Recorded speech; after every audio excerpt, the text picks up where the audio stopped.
It's as Austin as it gets. This is the JB and Sandy Show on Austin's 80s station, 103.1. APD doing something for Halloween. We'll tell you how you can get out and enjoy it. And Tricia is oddly excited to get out and participate in that. Boy, this unusually warm weather continues. As JB mentioned earlier, the U.S. Grand Prix is going to be a hot one on Saturday. 90 for a high. Between now and then, temps in the mid to upper 80s. This is normally the time of year when we're like, we can cool off a little bit. After OU, normally that happens. Yeah, it looks like it actually happens in a week. You know, like next week, we're in the low 80s. So anyway, if you're going out to check out F1 or whatever you're doing this weekend, have fun doing it. There's something going on with the Austin Police Department called Boo with the Blue. Mm-hmm. It's looks really fun. It's for the children to come out, get to know the police officers. But if you listen closely, I feel like a few of my police-loving ladies might be interested in going as well, because I feel like I might show up to this. Boo with the Blue. It's at the Millennium Youth Tennis Complex. It's on October 29th. Kids can trick or treat. That's great for the children. But listen to what else. You can get photos with the canine units, with the helicopters, with the mounted patrols, and the Austin Fire Department is going to be there with their trucks.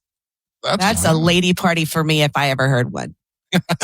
Come on. Food trucks, too. Did you say the horses? Yeah, mounted patrols, fire trucks. I'm hoping maybe if there are any. Do we still have motorcycle cops? Yeah. I'd let the motorcycle cops be there with their boots on. I think they got reduced in number of them. Hey, I'll tell you what, a lot of Austinites might not know this. JB, you do know this. Some of you may remember this. The Austin Police Department has a tank. Stop it. Really? Oh, yes. I'd like for them to bring the tank out to Boo with the Blue. Like the SWAT. It's a water tank. It's like the SWAT unit. Yeah. What was the incident? Well, all of a sudden it came from out of nowhere near the Capitol. Yeah, there was something was going on. Some sort of uprising at the Capitol, and it was getting out of control. And next thing you know, Art Acevedo unleashes the tank. Did we even know we had a tank? No, nobody knew we had a tank. Secret weapon. It kind of, oddly enough, it looked. I think from what I recollect, it kind of looked Cybertruck-ish. Yep, it did. But it was all black, flat black. Did. We were like, wait, where did that come from? We were all freaking out. Yeah. What else do we have that we don't know about? Right? Cool stuff. Boy, I'll tell you what, Austinites freak out on Reddit when there's a helicopter flying above them. Oh, yeah. I mean, it's crazy. It's like, hey, why is there a helicopter flying over South Lamar right now? It's black. It's been there for 30 minutes. Were you not in Austin when we still had Bergstrom active? Right. And you grew up around an Air Force base. Totally. There's always stuff going on. Always. And in fact, Tricia got a firsthand look at that when we were visiting in Nebraska. Went to see my parents, and they live, I don't know, a mile and a half from Offutt Air Force Base. Remember that giant airplane? That incredibly giant airplane. What kind of plane was that? Is it a cargo plane? It was a C-130. Which is a giant airplane. I don't know how it's in the air. It's so big. Yeah, I've seen one of those at Fort Hood. There used to be a bike race every spring on base. And those things just defy physics. Like, they look like they're going 5 miles an hour because they're so big. Yeah. And you're like, how is this just not falling like a rock? In the air. They're remarkable. And it had just taken off. Oh, no, it was practicing touch and goes. Yeah. And Tricia saw it. Was like, holy crap. But also, JB, was no one here when President Bush was the president, was in Crawford? Remember, we used to see helicopters all the time, like especially on weekends, where they would get the president from Austin to Crawford. Yeah. Right? I think people freak out, though, when they're hovering. Like, remember a few months ago, 6 months ago, when they had that incident at Lakeline Mall near Cedar Park? And they were looking for suspects, and they had helicopters circling this one area for like an hour. And at one point, our daughter and I went and just stood outside and watched a helicopter fly in a circle. Flew in the same circle, but we were mesmerized by it. It's different than when they just fly over. If I'm a bad guy and the helicopter's out, that's when I give up. Helicopter. I'm high speed chase guy. You know what I mean? I'm helicopter. I'm done. All right, take me in. Or dog. Right. Oh, a dog.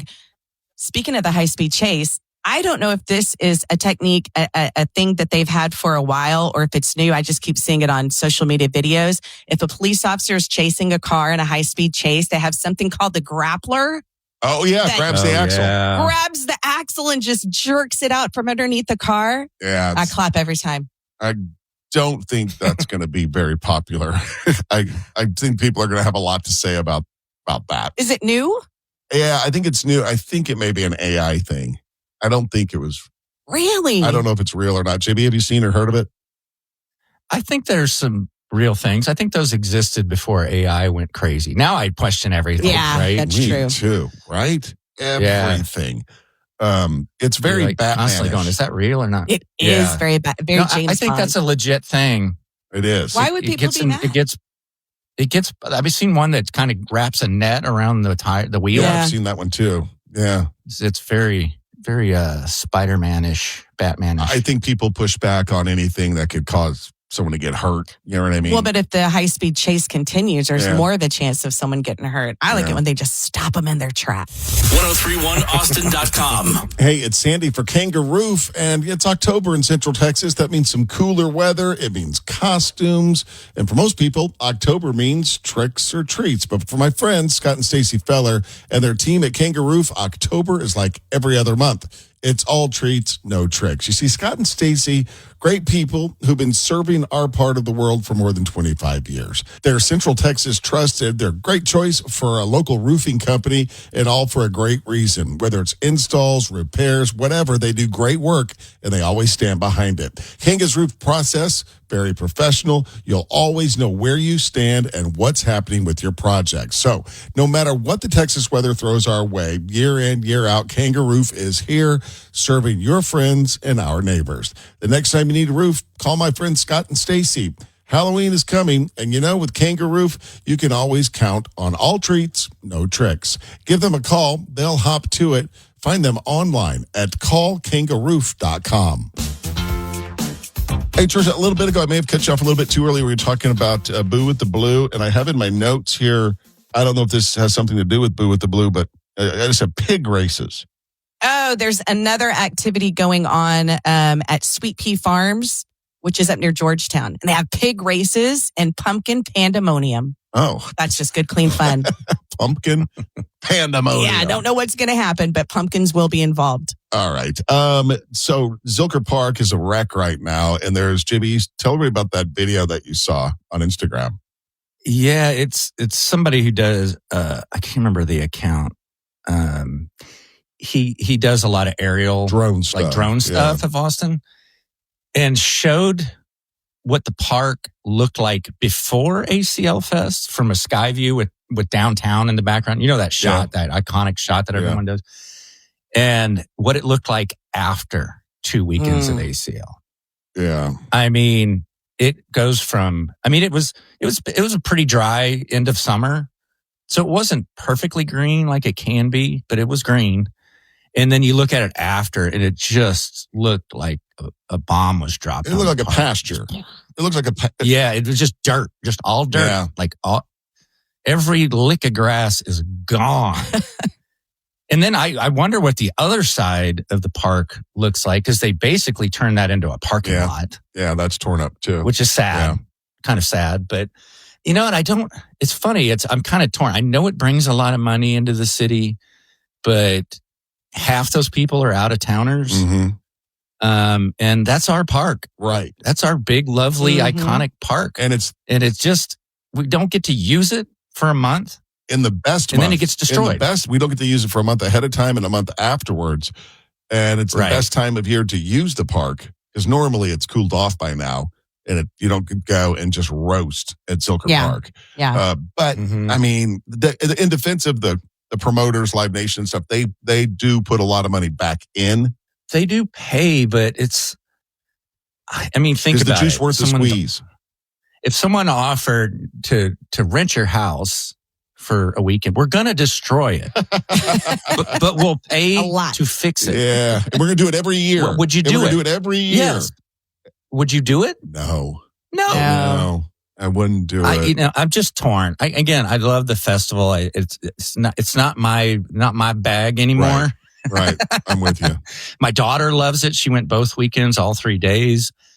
But man, how fast can they fix it? Yeah. Like, do they come in and just resod right away, or what do they do? I guess so. I'd love to know. A bunch of Aggies probably know. They can tell you Right? exactly how to fix it. But man, that shot before and after, you're just like, whoa. Yeah, I got to tell you this, JB. You mentioned Brutal. drone shots, right? Cameras and stuff. So, I know.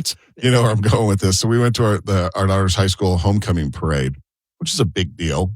Very small towny. I mean, it was packed for the parade to go. I mean, and it just feels like small town Texas in Cedar Park, right? But there were I counted 4 different drones that were videoing the parade, right? And so Tricia said to me, goes, "Oh, are you bummed that you didn't bring your little drone?" And I was like, "No, because I would be embarrassed." And she's like, "What do you mean?" I go, "Mine's those are fancy drones. Those are like, Yeah, you and I have the little selfie drones. Yeah, the starter drone." I said, I wouldn't even pull mine out of your pocket in front of these things. And it was just like, wow, now I couldn't believe how fast they fly. I was amazed by it. And then the other thing is, like, as I looked around, the amount of money spent on camera gear that people have. I mean, I would have had lens envy. I would have looked like, if I'd have taken my DSLR camera, I wouldn't have taken it out either. Because there were guys there with lenses that I think they could take pictures of the Milky Way with it. Right. I was like, holy crap. And I have a pretty good idea how much some of those cost. Yeah. I'm like, dang. But now I want one of those fancy drones. I really want one. But you rarely use your little tiny pocket drone. I would find more things to do with the big drone. Stop. That's what you said about the little one. But it's funny how you get envy when you see all these other things that people have, and then you got to remember, like Tricia said, I wouldn't use it that much, but it sure would be fun, right? You'll go in halvesies on one, JB? Yeah, there's times when I've thought about getting like a fancier DJI Mavic Pro or something like that. Yeah, they're cool. They are. I don't know. I now you're making me want one. I haven't thought about it in a while. 1031austin.com. Well, that's it. Do us a solid and copy and paste the link to this episode and send it to a friend or two. Thanks for listening.